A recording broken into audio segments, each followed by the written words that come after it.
Bonjour et bienvenue sur Afrique Sport pour la matinale des sites spécialisés football. Nous débutons ce numéro avec Afrique Sport, le site qui parle du prix de Sadio Mané. Il a dégringolé dans le nouveau classement du Centre international d'études du sport.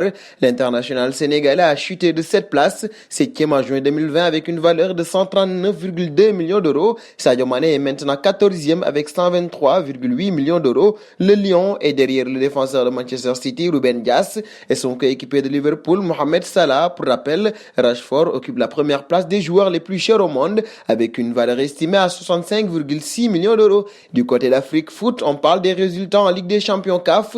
Le Wydad Casablanca sera bien présent en phase de groupe de la Ligue des Champions africaine avec sa victoire sur le stade malien 3-0. Ça passe aussi pour le Oroya AC. Après le 1-1 ramené de Côte d'Ivoire à l'aller, les Guinéens ont écarté le Racing d'Abidjan 1-0. Pas de souci enfin pour le Vita Club. Après le 2-2 arraché en Eswatini à l'aller, les hommes de Florent Ibenge ont étrié Young Buffaloes 4-1. Outre ces affiches, le CR Belouizdad, le TP Mazembe, l'Espérance de Tunis, le Petro Atlético Simba, le MC Alger, Kaiser Chiefs, les Mamelodis de Sundowns, Al Ahly et Tenguet sont qualifiés. En France, Foot Mercato annonce que Liverpool est également dans la course pour David Alaba. Le club de la Mersey est à l'affût de la situation des défenseurs autrichiens dont le contrat arrive à expiration cet été. Pour l'instant, le Real reste favori dans ce dossier. En France toujours, l'équipe parle de la manifestation de supporters devant l'Orange Vélodrome. Une petite centaine de supporters de l'OM s'y est donné rendez-vous plus de 2 heures avant le coup d'envoi du match face à Montpellier le mercredi soir.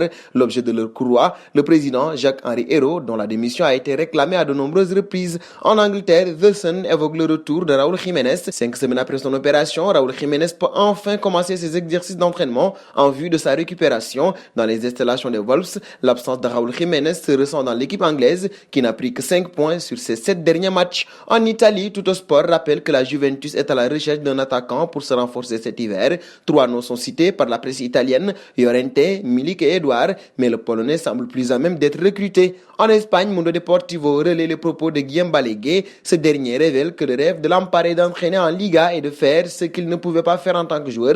Il aimerait s'asseoir sur le banc du Camp Nou et entraîner le Barça. En 2005, il était sur le point de signer pour le Barça, confie ainsi l'expert de la Liga. C'est surprenant. Et à Madrid, As est intéressé par les nouveaux prix de Mbappé et Haaland, cible du Real. Deuxième au classement des joueurs les plus chers au monde, Erling Haaland vaut 152 millions d'euros tandis que Mbappé, 5e, en est à 149 millions d'euros. Autant dire que le Real devra casquer fort pour les signer tous les deux. Et nous arrivons au terme de ce journal que nous fermerons avec la question du jour. Pensez-vous que Sadio Mané est dévalorisé par rapport à son niveau de jeu? Vos réponses seront attendues en commentaire. En attendant, n'hésitez pas à vous abonner sur Afrique Sport.